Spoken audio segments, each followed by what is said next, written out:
All right, so CMB, nice. All right, let's see what they're up to here with this new model. Here we go. We got a zipper pouch and we have some stickers. Well, we got quite a number of different stickers here. These are stickers. This one is kind of like a little beat maybe. We'll check that out in a moment. All right, here we go. Zipper pouch with some branding on it. Nice and smooth on the open there. Here we go.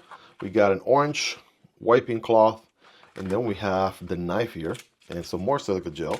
And then you could probably take a nap right here. That's how cushiony this zipper pouch is.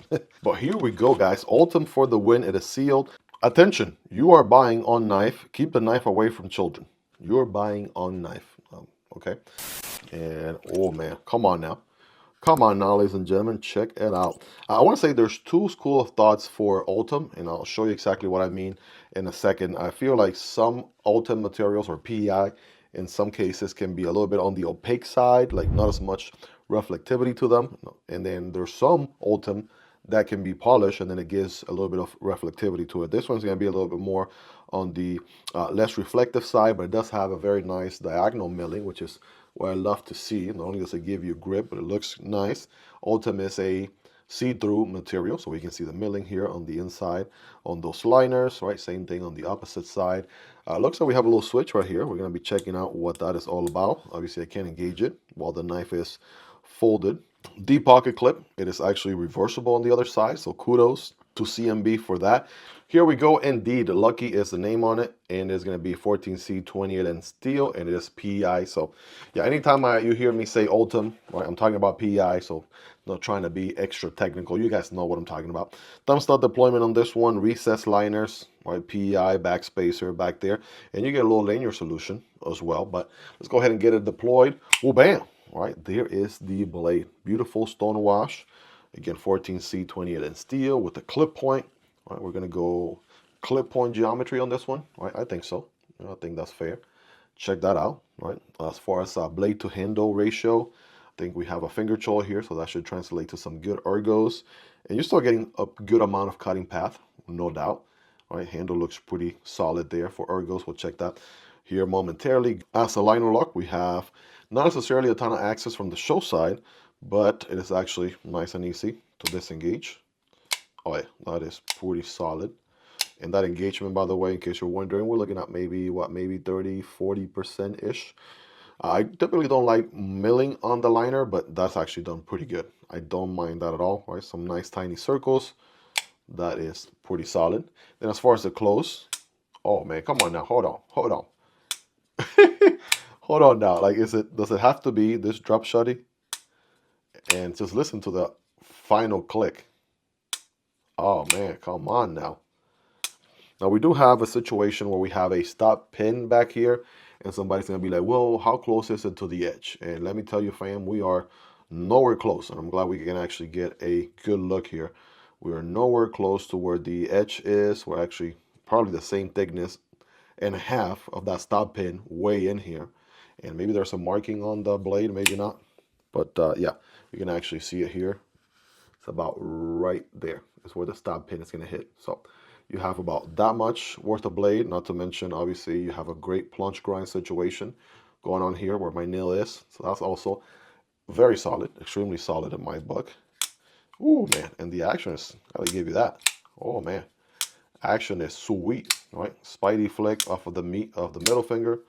Trying to get the nail there, but they don't give you a ton of access. So maybe that's something I would have done differently. I would have brought this curvature in a little bit more just to give you a little bit more access for the nail. I mean, you can technically, if you work at it, get it with the nail, but you're probably going to be better off using the meat of the middle finger there for sure. But thumb deployment, right? Good. That's these two are the only deployment methods. No back flipper, no front flipper. Then you have the ergos. I mean, pretty solid 4-finger grip. And then we can forward choke and get even more control of the blade. Nice and comfortable. No hot spots anywhere. The pocket clip, being as thick as it is, it's not the thickest pocket clip out there, but it's a little bit on the thicker side. I barely feel it. I'm going to go solid 9.5 out of 10 for sure. And again, huge W because it is reversible. Guess what, knife brands? Liner locks can be pocket clip reversible. Who would have thought? So a lefty's going to come in here and just unfold the knife like this. Ta-da! Problem solved. So anyway, jokes aside, we have this feature right here. Right, it looks like we can lock it forward. It's interesting with the Ultim that we can actually see the mechanism in play here. I'm going to flip it upside down. Right, you can see how it slides forward. Right, this little nudge or whatever.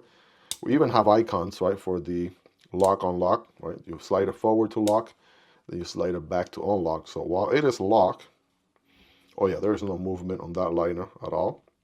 It's not even wanting to budge or wiggle at all. So that's pretty solid, like that. So with no additional pins or any additional hardware, you have the ability to get, you know, technically as close to, I'm using air quotes, as close to a fixed blade as you can with a folding knife by adding an additional method or additional lockup. In this case, it's in the shape of a safety switch that we can easily slide back and forth. So that's pretty sweet. I mean, they didn't have to go this hard on this knife. We recently checked out a feature like that on a way more premium knife, like the RT Cool Leopard from Remette. Check out that upload if you haven't already. And it has a similar switch for what it is, a frame lock. So not a liner lock, but a frame lock. But I do like when the feature is built in, so you don't have to bring an additional pin or something that you have to screw in and things like that. I don't mind all those other knives, by the way, but something like this is more cohesive and just all in one piece, all in one knife, right? Same deal going on here. For it being a budget knife, 14C PEI scales, right? This additional feature right here definitely might be something you might like. The action is solid. Loving the acoustics, right? Especially on the close. Sign me up. And not to mention, of course, I mean, very, very comfortable.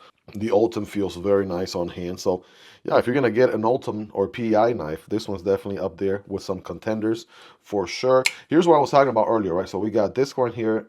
This one here is the opaque sort of PEI scales, right? I want to say this one maybe is a little bit more reflective, but not quite. It is the Tipper from Tenable Knives.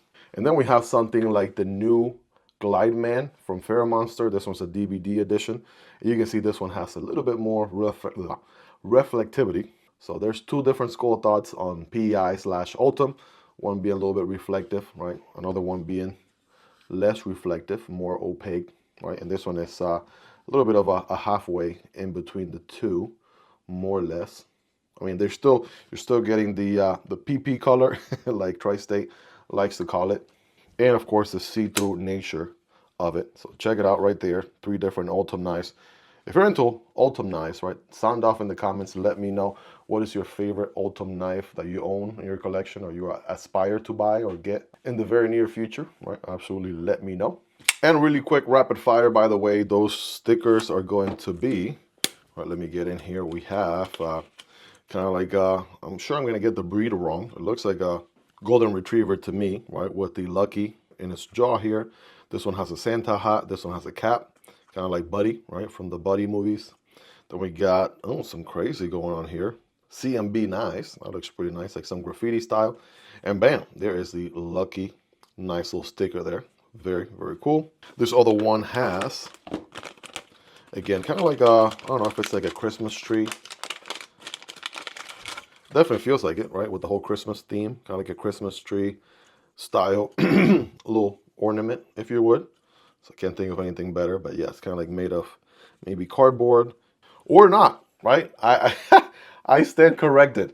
I'm like, why did my office just start smelling so good all of a sudden, guys? I took a little sniff test. Yeah, it definitely passes a sniff test. I'll tell you what, that right there is a car refreshener, right? Kind of like one of those pine trees that we put on our cars, right, for it to smell nice.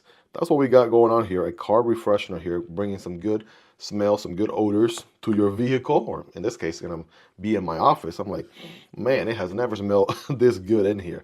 And I'm not a scent expert in any way, shape, or form, so I'm not even gonna try describe what it smells like, but just take my word for it. It smells good. Really good, to be exact. Hope you guys really enjoyed this one. If you made it to the end, you're the real MVP. Hope you guys have a wonderful rest of your day. Take care, and I'll see you on the next one. Either this one or this one. Peace.